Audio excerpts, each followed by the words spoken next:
What if you could unlock the secrets to financial freedom and successful investing? Imagine having the keys to a treasure chest of knowledge, brimming with insights gathered from the minds of the world's most successful investors. Today, we embark on a journey through 5 timeless financial masterpieces. We'll explore The Intelligent Investor by Benjamin Graham, a book that has shaped the investment strategies of countless individuals. Then we'll traverse the unpredictable world of Wall Street with Burton Malkiel's A Random Walk Down Wall Street. Our journey takes us next to Robert Kiyosaki's Rich Dad Poor Dad, a book that challenges traditional views on money and investing. We'll also delve into Common Stocks and Uncommon Profits by Philip Fisher, and finally we'll discover the habits of wealthy individuals in The Millionaire Next Door by Thomas J. Stanley and William D. Danko. Stay tuned as we delve into these timeless financial masterpieces. First on our list is Benjamin Graham's The Intelligent Investor. This gem, often considered the Bible of investing, is a fountain of knowledge that offers invaluable insights into the world of finance. Let's break down some of the key concepts from the book. First off, Graham draws a clear distinction between investing and speculating. According to him, an investment operation is one that, upon thorough analysis, promises safety of principal and a satisfactory return. Anything else is speculation. It's a simple yet powerful idea that urges us to base our investment decisions on hard facts and thorough analysis, rather than on hope or guesswork. Next up, we have the concept of Mr. Market. Graham personifies the stock market as a bipolar character who offers to buy or sell shares at a price every day. Some days he's overly optimistic, offering high prices. On other days he's overly pessimistic, offering low prices. The trick, Graham says, is not to let Mr. Market's moods affect your judgment, but to take advantage of his irrational behavior. This is a timeless piece of wisdom that reminds us to keep our emotions in check when dealing with the stock market. Lastly, Graham emphasizes the importance of a margin of safety. This is essentially the difference between the intrinsic value of a stock and its market price. The larger the margin of safety, the lower the risk. According to Graham, the function of the margin of safety is to render the forecast unnecessary. This concept encourages us to always seek a cushion against potential losses, and to invest only when that cushion is present. These are just a few of the many insights that The Intelligent Investor offers. The book is packed with wisdom that can guide you on your investing journey, whether you're a beginner or a seasoned pro. Graham's book is a must-read for those who want to understand the basics of value investing. Next, we turn to Burton Malkiel's A Random Walk Down Wall Street. This is a book that has stirred the pot in the financial world since it was first published in the early 70s. It's an essential read for anyone who wants to understand the fundamentals of investing. One of the main themes of the book is the efficient market hypothesis. This is a theory that suggests that it's nearly impossible for an investor to outperform the market over a long period of time, because the market prices always incorporate and reflect all relevant information.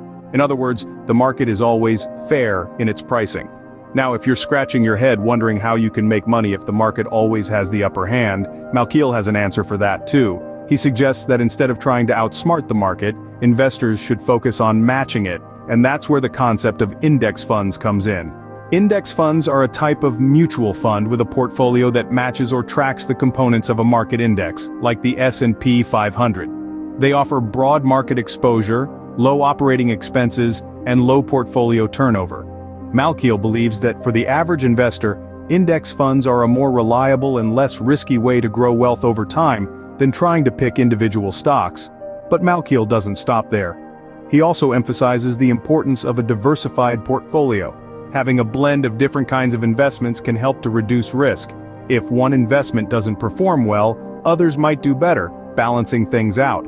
So what can we take away from A Random Walk Down Wall Street? Well, it's a reminder that the world of investing is complex and unpredictable. Trying to beat the market is a tough game that not many can win. Instead, Malkiel suggests focusing on investing strategies that offer broad market exposure, like investing in index funds and maintaining a diversified portfolio.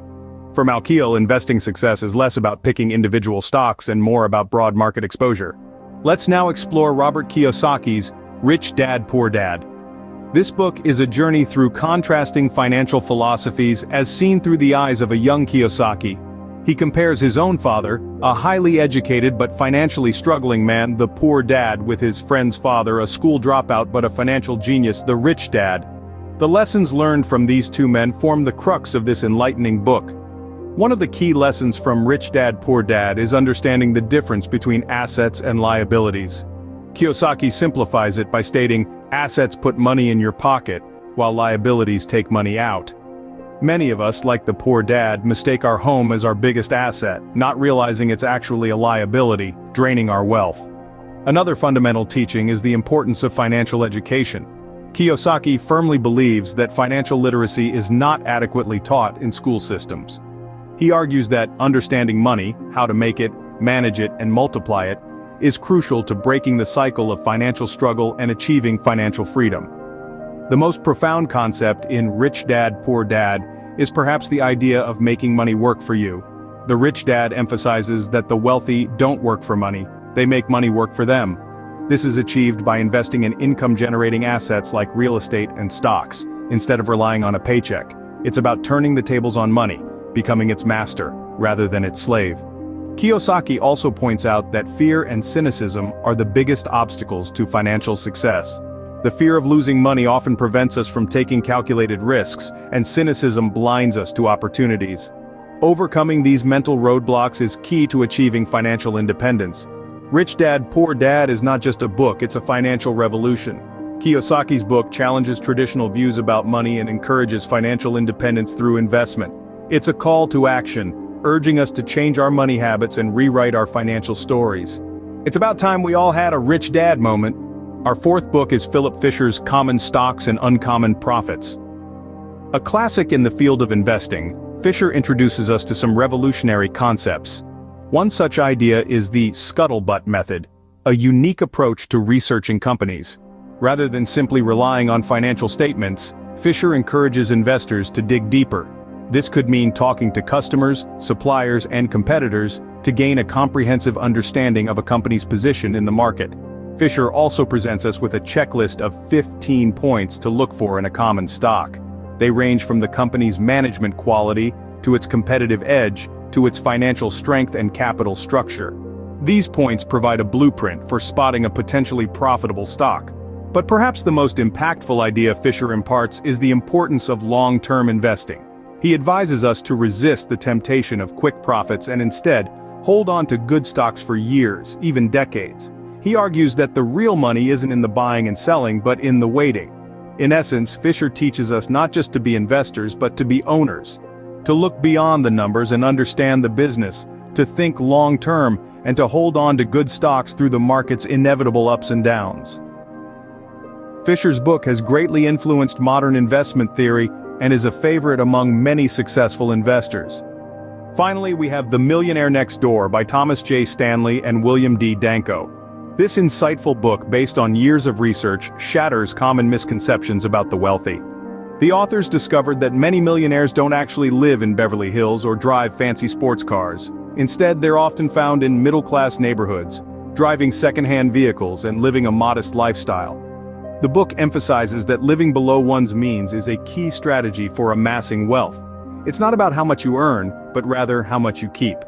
The authors found that most millionaires are remarkably frugal, often opting to buy quality items at a fair price, rather than indulging in luxury goods. Another surprising finding is the role of self-employment in wealth creation. The majority of millionaires are business owners or self-employed professionals. They've created their own paths to wealth, often through industries that might seem mundane or unglamorous. But by focusing on providing value and being their own bosses, they've been able to accumulate significant wealth. The Millionaire Next Door paints a different picture of wealth, one that's within reach for many of us. It's not about flash and glamour, but rather about discipline, frugality, and the power of self-employment. This book reveals that the path to wealth is often less glamorous than one might think.